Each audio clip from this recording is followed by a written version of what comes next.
Subscribe to our YouTube channel and press the bell icon to never miss an update. Hello and welcome to the Daily News Simplified, an answer to what, why and how of newspaper reading. Today we will be analyzing the important news appearing in the Delhi edition of the Hindu newspaper dated 4th July 2020. The topics to be discussed today are reflected on your screen and the timestamping for the same has been provided in the description box below. So let's begin. Now this news appears as the lead article on page number 6 titled Reset Rural Job Policies Recognize Women's Work. Now the lockdown imposed due to COVID-19 has undoubtedly affected all the sections of the Indian society. However, we need to carry out gender differentiated impact of the lockdown on women workforce. In this regard, this article focuses on three major dimensions. First is what was the female work participation prior to COVID-19? How has the lockdown affected the female work participation? And thirdly, what kind of policies should the government formulate to promote female work participation post-COVID-19? Now you might hear some thug-thug sound in the background. Some construction work is going on at the floor above mine. So there is little I can do about it considering that we all have to make the DNS videos from our homes. So please bear with me and sorry for the inconvenience. Now this article in particular is talking about a study which was done by the Azim Premji University. Now though the observation made by this study is more or less similar to what was given in the economic survey, however, since this was a private study and it is better to quote government data as far as the examination is concerned, we will be looking at the figures provided by the economic survey of 2019-20. Now, as for the important observations of the economic survey 2019-20 as far as female work participation is concerned, now this economic survey noted, now the total labor force participation rate in 2017-18 was almost 50%. Now the female labor force participation rate was a mere 25.3% when we compare it to the male labor force participation rate, which was around 75%. Furthermore, the female labor force participation rate was higher in rural areas as compared to urban areas, with almost a difference of 4%. Now, as a trend, there has been a decline in the total female labor force participation rate, as it was almost 45% in 93-94 and now it has come down to 25% in 17-18. Further, even in this decline was a lot sharper in rural areas as compared to urban areas. Now let us talk about the reasons for decline in the female labor force participation rate generally. Now these reasons have nothing to do with COVID. These are the reasons as to why there has been a general trend of decline in the female labor force participation rate. Now, as far as the supply side is concerned, by supply side we mean that women themselves are not becoming a part of the labor force. The first reason is the higher enrollment of females in higher educational institutions. Now, since more and more women are opting to continue with their further studies, obviously, since they are devoting their time to education, they do not want to work. Secondly, more number of women are opting for household duties due to increase in the household incomes. Now, in the last few years, the overall income of the households has increased. Hence, now women feel that whatever money their husbands or other family members are earning, that is sufficient for their day-to-day life. Therefore, they are opting to do the household chores rather than going out and lending a hand as far as earning income or money is concerned. Third, we have certain cultural factors such as social constraints and patriarchal norms. Even today in our society, a lot of families do not allow women to work and they still feel that women are a property of men and that they belong in the households only. Secondly, as far as the demand side is concerned, by demand side, we mean the work which is actually available for the women. First is structural transformation. Now, overall, there has been a decline in agriculture throughout our country. There has been mechanization of agriculture due to which less labor is required on the field. So, due to all these factors, there has been a general decline of job creation in the agriculture sector. However, this decline of jobs in the agriculture sector has not been accompanied by creation of jobs for women in some other sectors. Now, as we discussed here, the female labor force participation rate is more in rural areas. The reason is that in rural areas, agriculture is the primary activity. But now, since there has been a decline in agriculture, these women are not left with any other job option in other sectors.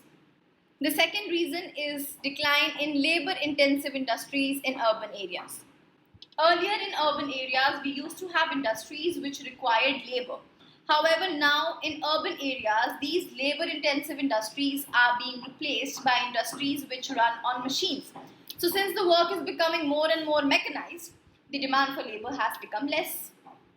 And the third reason is the significant wage gap between males and female. So even if women are willing to work, the amount of wage or money they get for the similar work they are doing as compared to men is a lot less.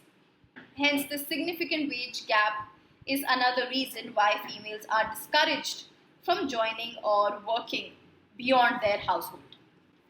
Let us see how the lockdown has adversely affected the female work participation. Now, due to the lockdown, there has been a lower demand for female labor in agriculture and allied activities. Now, as far as the rain-fed agricultural areas in India is concerned, since March to May was a lean season, there was no agricultural activity. So, obviously, the demand for labor in general was less. Then, in the areas of irrigated agriculture, this time of March to May was the time of harvest. For example, in North India, wheat was being harvested. Now, as you must be knowing, harvesting is usually a mechanized job. So here again, the demand for labor was less. Apart from this, due to the fear of COVID-19, a lot of farmers wanted to work on their family farms rather than being hired as a labor and going on to work on somebody else's farm. Hence, due to the fact that farmers resorted to family labor instead of hired labor is also another reason for lower demand for female labor. Now, not just agriculture, women are considered as a very important part of allied sector of agriculture such as dairy sector. Now, as you must be knowing, during the lockdown, the demand for milk had reduced a lot, and this led to decline in the employment opportunities in the dairy sector as well. Therefore, due to the various changes brought about in the agriculture and the allied sector, the demand for labor fell, and equally the demand for female labor fell too. Secondly, it was not just the agriculture sector, but even non-agriculture sector took a large hit. Due to the lockdown, there was loss of informal jobs such as in the construction sector, and hence due to this, women who were earlier employed in the construction sector, brick kilns, hotels or restaurants also lost their jobs. Third reason was the non-implementation of the MG Narega.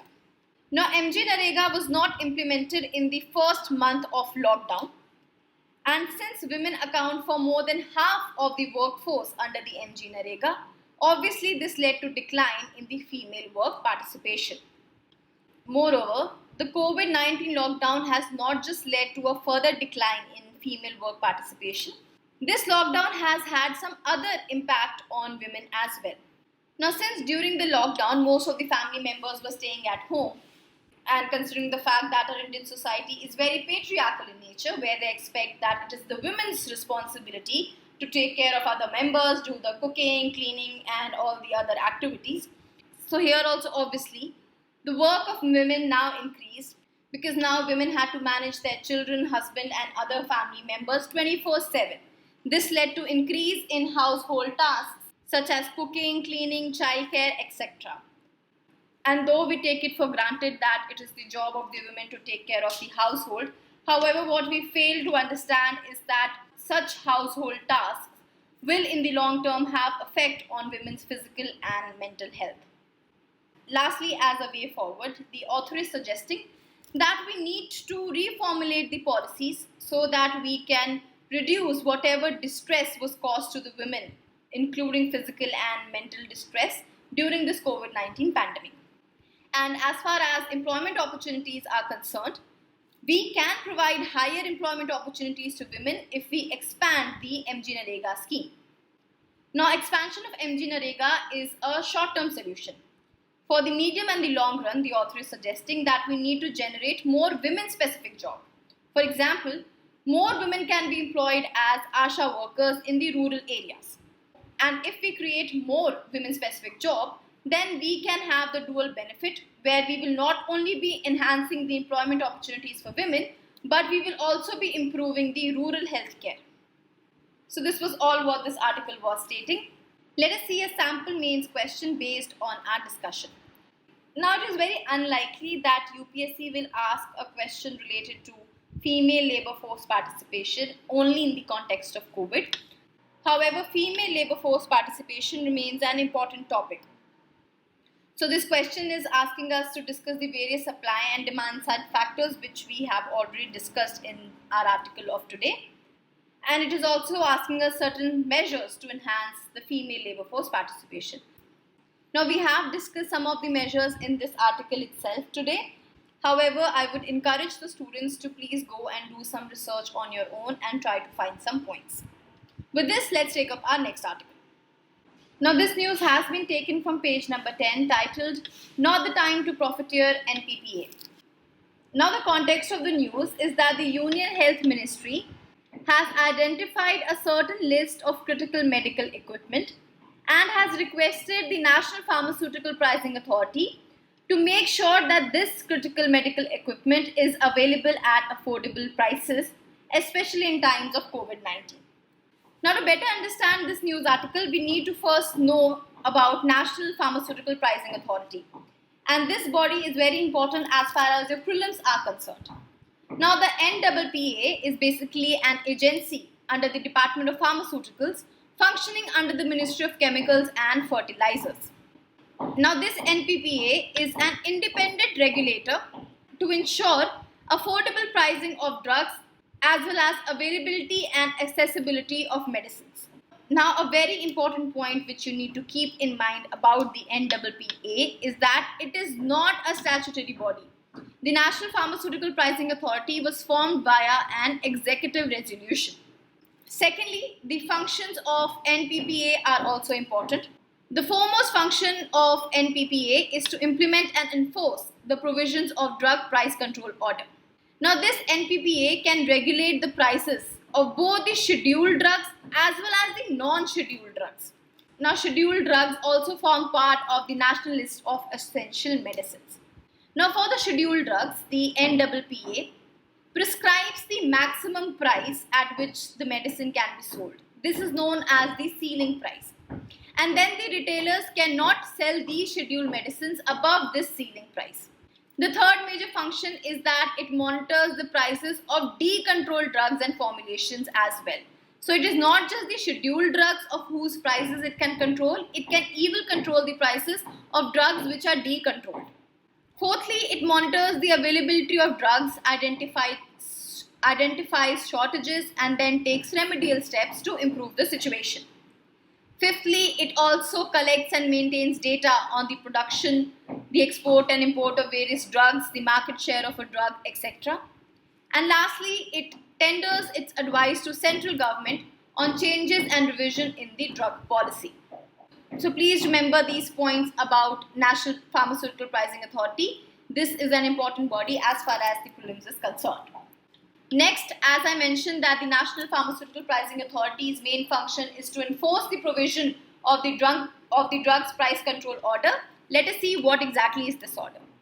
Now, this order was notified by the central government under the Essential Commodities Act. So please remember that it is notified under the Essential Commodities Act.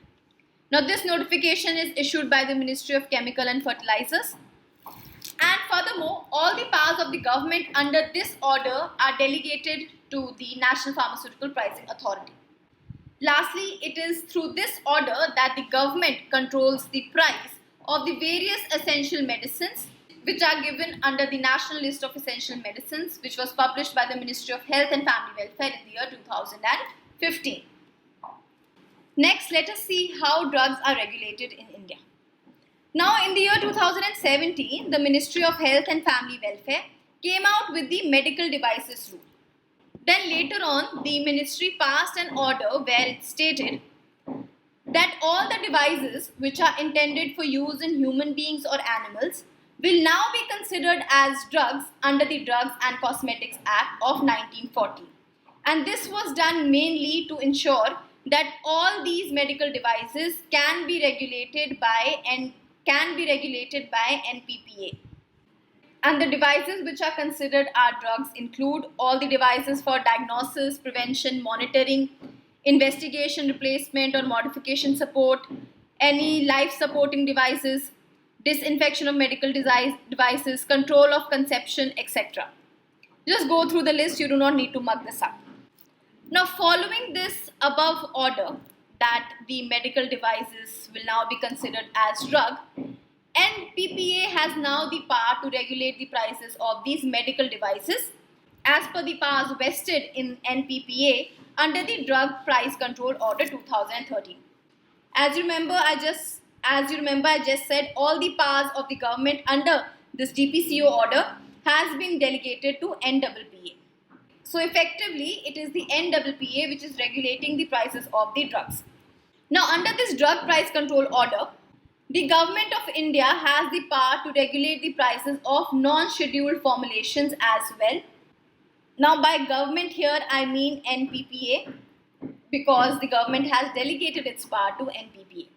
So the government or the NPPA can regulate the prices of non-scheduled formulation to ensure that no manufacturer increases the maximum retail price of a drug more than 10% of its price in the last 12 months.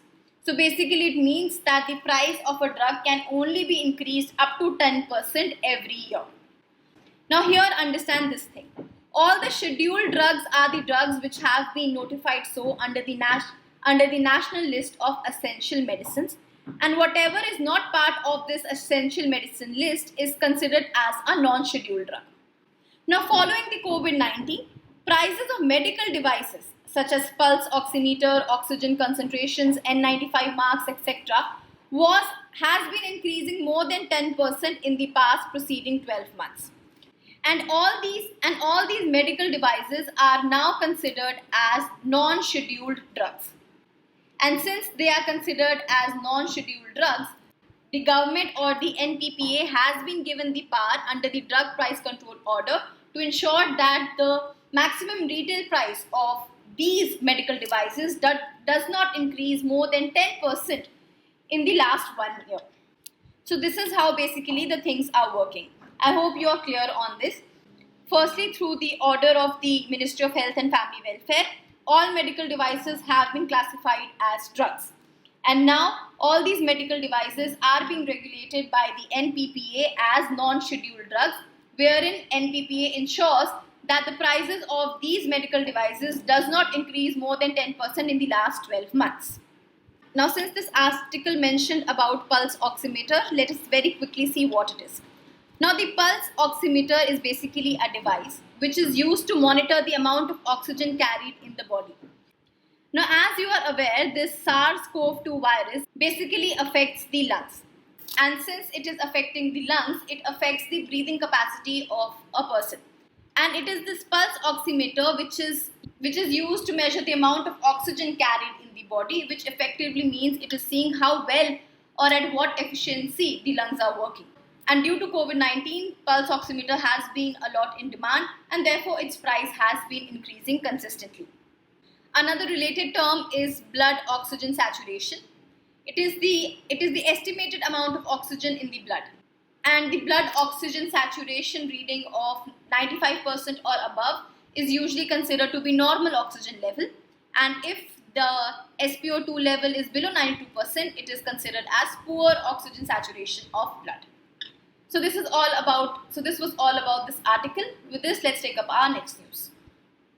Now this news appears as the second article on page number 6, titled Police Violence and How Some Lives Do Not Matter.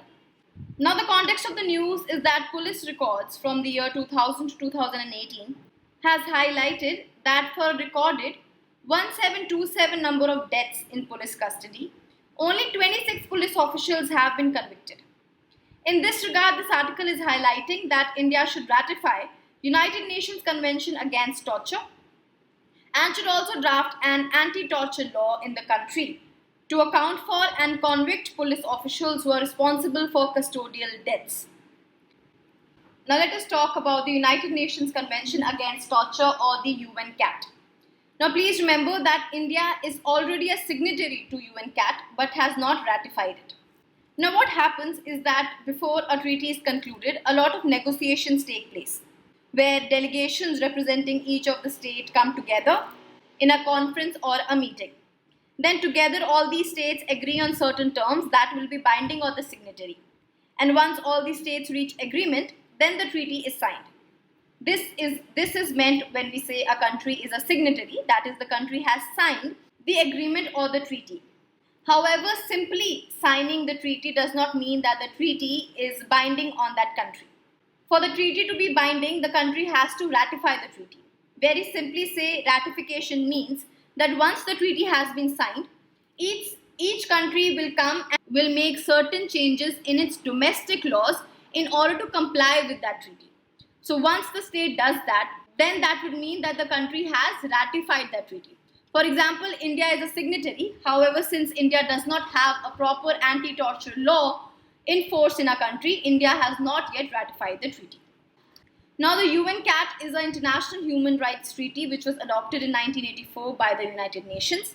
And this treaty prescribes that each state shall take effective legislative, administrative, judicial and any other kind of measure to prevent any kind of torture within its boundaries. Furthermore, it also forbids the state to transport any person to any such other country where it believes that they will be tortured. Now, this treaty defines torture as any act by which severe pain or suffering, whether it is physical or mental, is intentionally inflicted upon the person. Secondly, punishing a person for an act he or some third person has committed. Thirdly, intimidating or coercing any person. And when such act of torture is inflicted by or at the instigation of a public official or some other person acting in an official capacity, then this too will be a form of torture. Now, as per the UNCAT, every state is required to ensure that all acts of tortures are considered as offences under their criminal law. Now, there is this body called the Committee Against Torture, which basically implements this UNCAT. And this Committee Against Torture is one of the 8 UN-linked human rights treaty bodies. And under this convention, all the parties to this convention are required to submit regular reports to the CAT as to how rights are being implemented in that state. Now, under certain circumstances, though not usually, the Committee Against Torture may also consider complaints from individuals claiming that their rights under the convention have been violated. So this is the basic about the UNCAT. Let us now see whether custodial torture is an offence under the criminal law. Now, any offence which causes hurt or grievous hurt to extort any kind of confession from a person is punishable under Section 330-331 of the IPC. Section 330 deals with voluntary causing hurt to extort confession or to compel restoration of property, wherein the maximum punishment prescribed is 7 years. Section 331 deals with voluntary causing grievous hurt to extort confession or to compel restoration of property, wherein the maximum punishment is up till 10 years. Next, let us talk about what measures India has taken to draft an anti-torture law. Now, firstly, as I stated, India is a signatory but has not ratified the UNCAT. In 2010, we did draft a very weak prevention of torture bill, and then Rajya Sabha sent this bill to a select committee for review. However, the suggestions forwarded by the committee has not yet been accepted. Then in 2017, the Law Commission in its 273rd report recommended that the central government should draft an anti-torture law, and also recommended that the central government should ratify the UNCAT because Indian law enforcement agencies face a lot of face a lot of difficulty when they are trying to extradite fugitives and criminals from a foreign country. Then a petition was also filed in Supreme Court that the government should implement the recommendation of the Law Commission. However, the Supreme Court clearly stated that the government cannot be compelled to make a law through a writ of mandamus, because ratifying treaty is basically a policy matter, hence it is the prerogative of the executive. Again, in 2017, we drafted the Prevention of Torture Law Bill. However, it has still not become a law. Lastly, in this article, the author has suggested that a comprehensive anti-torture legislation should have certain essential elements. These are, firstly, it should have a clear chain of command for responsibility. That is to say that the law should clearly say that the superior official will be held responsible for all the activities conducted under his or her supervision. Second, the law should honor the principle of non-refoulement, which means that the law should not only protect individual in its country's territory against any kind of torture, however, it should also ensure that individuals are able to gain asylum and avoid deportation if it is believed that they will face torture in their native country. Thirdly, this law should acknowledge gender-based violence, because many a time sexual violence is one of the major reasons for custodial torture.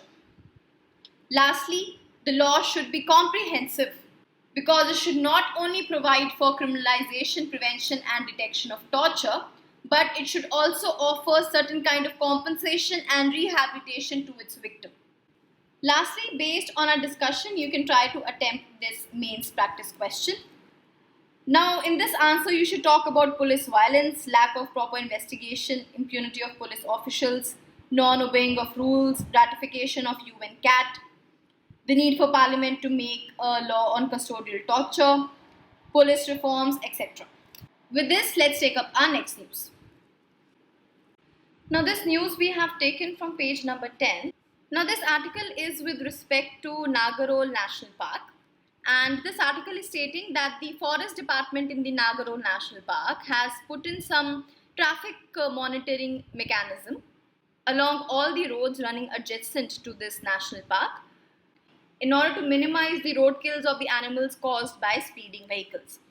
Hence, in this regard today, we will be discussing about the Nagarahole National Park today. Now, the Nagarahole National Park is also known as the Rajiv Gandhi National Park, and it is located in the Kodagu and Mysore district of Karnataka. Now, this national park is also a tiger reserve, as it was declared in 1999, and is also a critical tiger habitat under the Wildlife Protection Act of 1972. Now, what is important here is for us to know that the Nagarahole National Park is part of the Nilgiri Biosphere Reserve.